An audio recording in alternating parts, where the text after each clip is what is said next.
what's up, man? Gus Fop, bro. Quick video. At work today, I had a few debates, few discussions with a couple of coworkers, and I just wanted to give my opinion. You know what I'm saying? Basically, I'm talking to black people here. You people are fucking. Some of you, not some of us are just so fucking retarded, so stupid, so attached to that white liberal slave master that you've lost your fucking minds. You people are so eager and so in need of a pat on the head or this make-believe wish upon a star camaraderie with other groups, non-white groups coming in. You're so in need to compare their struggle to yours. So there's so much of a need for someone to look at you and say, yeah, black man, I'm with you. But no one gives a fuck about you, Negro. You think those illegal Central and South Americans jumping the border are thinking about the fact that your unemployment is damn near double everyone else's? And I know I'm not giving numbers because I'm just rambling off the tongue right now because I'm a little upset. But your unemployment is higher than everyone else's, Negro. And he is absolutely right. Black people, when will you think with rationale instead of emotional decision making? Critical decision making. Your employment is double the US average. That's a huge problem. And with you having this emotionalism of being reluctant to not vote for Donald Trump is only going to double your issues. In fact, it will triple your issues. Just because you feel a certain way about Donald Trump. The elected officials refuse to address the problem. The black elected officials refuse to address the problem. My own congressman refuses to address the problem. And I think the problem is black folks see all minorities as allies. And this is not the case. These people are not here for our common good. They're here for their own good. Where I don't have any ill will towards anybody, I also want to look out for my race. I'm a black American. I've never used a hyphen. But I will refuse to turn my back on my race and see what's going on in South Central to my people and let these people come in here and just take over. I'm not going to sit back and watch it. And I think it's a terrible thing, a horrendous thing for anybody to see this going on and say, well, he's a minority like me, so I won't speak up. I don't care where he comes from. The key to this whole thing is stop the denial, stop the alliances of, in other words, he's a minority like me, so I can't speak up against him. If this was white folks committing these lynchings to us in South Central, what's going on, there would be an outrage in this country. We have had firebombs thrown through windows. We have had people's cars burned in the driveway because they happened to move into the wrong communities. We had a lady who moved to East LA, came to the state from the South, not knowing what East LA was. It was an all-Hispanic community. She wasn't there one day. We had another man who was burned out of his house in Torrance last year. We had 5 murders in Hawaiian Gardens just because the people were black. This would not be tolerated if this was white on black crime. But the fact that these people come here, and it's the numbers, sir, it's the numbers. They come here in the numbers, they build up the Hispanic community, and they get this sense of power against us.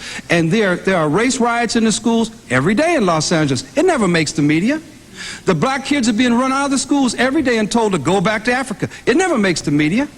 We are having people who are being discriminated against on every avenue of society. Economic, schools, even in our prisons now. They have drawn lines, and our prisoners in California are being beat and harassed and raped by Hispanic gang members who recently arrived here because of the numbers. My answer to you, sir, would be we don't need any new laws.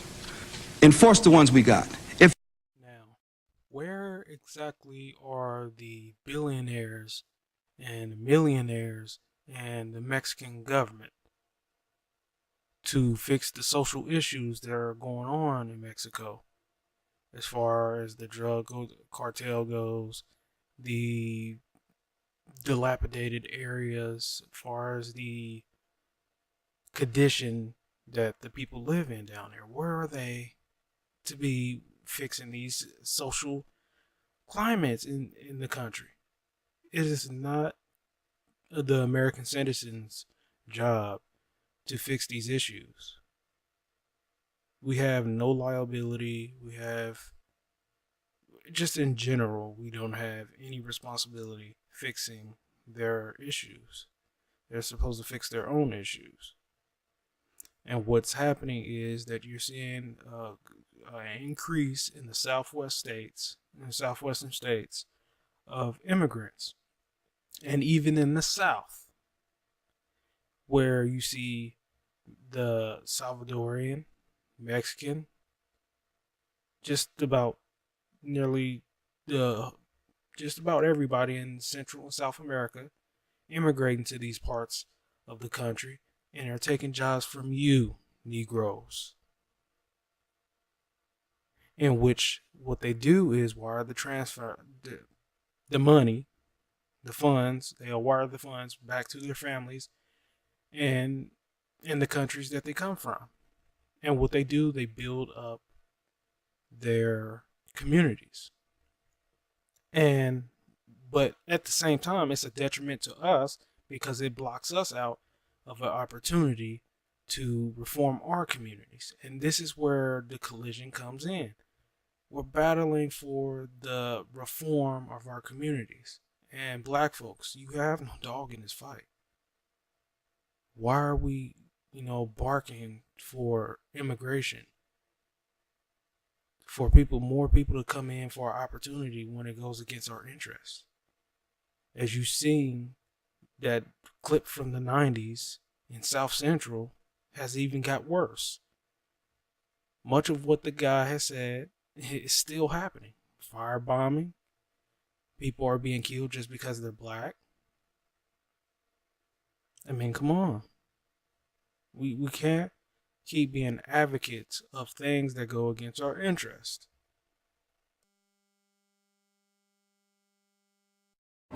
Okay, what I don't understand about this voting, Donald Trump and Hillary Clinton, I'm concerned about the logic and reasoning that most African Americans have when it comes to voting, and how quickly and easily they are manipulated by the media, and how they have been brainwashed down throughout the years and branded by the Democratic Party to believe that just because we're black, we should vote Democrat.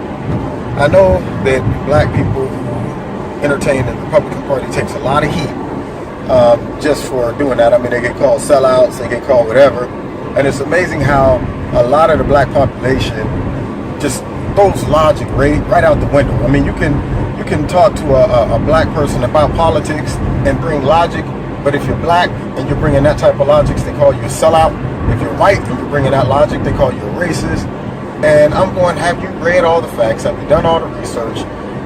This this political race that's going on right now with Donald Trump and Hillary Clinton, I can't understand for the life of me why we won't even consider voting for Donald Trump.